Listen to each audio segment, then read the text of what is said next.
So this one, is for PS5. It's for PS5 only. And you might say, well, you know, it looked pretty good on PS4. I don't know, native PS5 enhancements? Yeah, I mean, they did. There's a lot of talk here, right? There's a lot of talk here, but the end result is you can hardly tell the difference. I think really the number one thing is just the detail in the background, so that foliage, excuse me, that foliage, the trees, the little grasses and stuff, everything you can see, way out there. Yeah, you're gonna see it sooner. Basically, it's not gonna pop up. It's not gonna pop up in your face like it does on PS4. And then the DualSense, yeah, with the I don't know, with the haptic feedback or something, they did something with that. So there are there are improvements to the regular game here, but the big news is, yeah, this one right here. This is the big news. I mean, of course, like you've probably heard about this already. No return. So when I was looking at this, I thought, it's like everybody else, you're disappointed. It's not PvP. When I watch this gameplay, to me, it's pretty obvious here that this is going to be PvP at some point. And everybody's saying, well, it got canceled. No, what got canceled was the live factions, or excuse me, the live service version of factions got canceled. That's what got canceled. This is what I'm talking about here. It's a PvP version of No Return. This is what it is. We got the two teams, okay?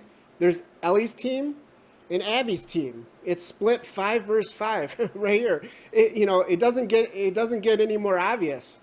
And you might say, well, the teams, if they were to kind of split it that way, the teams wouldn't be balanced, would they? Because you got Tommy and Tommy and Joel on one team, and then you got Lev, Yara, and Mel.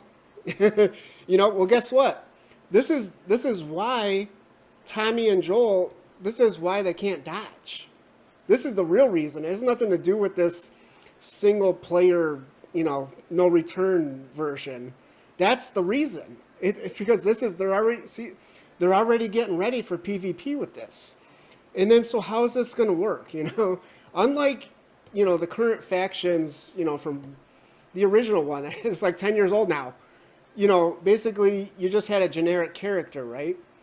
And you could basically upgrade, you could branch out any weapon, you could develop anybody, any player that you wanted. So how is it going to work with this?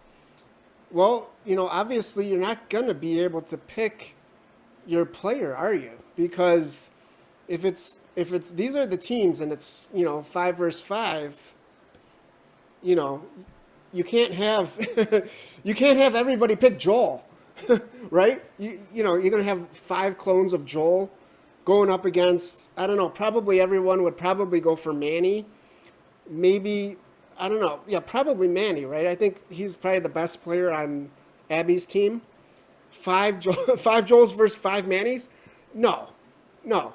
So I think the only solution here to this problem is they're going to have to randomize this, and so you're going to be put on one of these teams, and then you're randomly going to be put into one of these characters, and a lot of you might say, well, I wouldn't play it then if I can't play the character I want to. Well, hey, you go back to playing Factions 1. I don't know what to tell you here.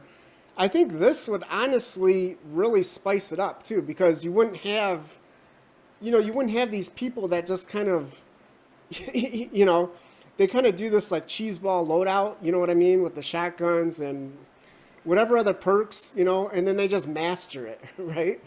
You wouldn't have that. You would actually have to, you'd have to get good at every character, at least fairly good. And like I said, nobody would like perfect one of these characters. I think, yeah, I could see this really working, and it would be really exciting. Not, like I said, not just from your point of view, always having to play somebody different, but then all the people you're playing up against, they're going to have the challenge of dealing with these new characters as well.